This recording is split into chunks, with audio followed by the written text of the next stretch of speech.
মই বৰ অসহায় হৈ পৰিছোঁ ডাঙৰীয়া। একেলগে পুতি হেৰুৱালোঁ, পুত্ৰই গুচি গ'ল। মই কিমান বেদনাত আছোঁ, মোৰ হৃদয়খনে আপুনি বুজিবলৈ চেষ্টা কৰক ডাঙৰীয়া মহোদয়।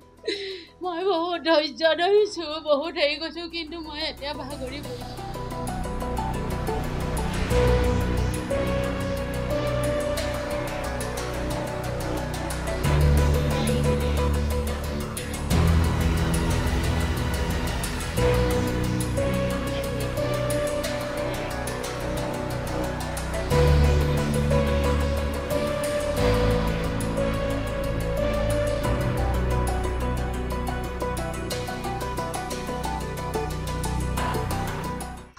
মোৰ একমাত্ৰ ল'ৰা জনাৰ্দন গগৈ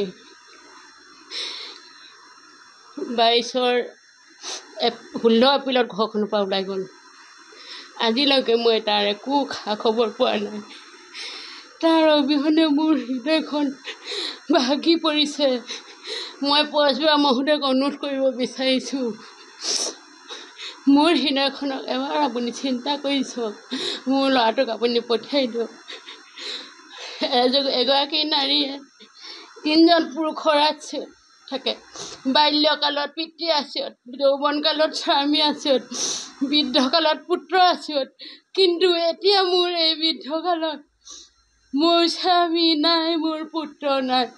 স্বামী গ'ল বৈকুণ্ঠলৈ, পুত্ৰও মোক এৰি থৈ গ'ল।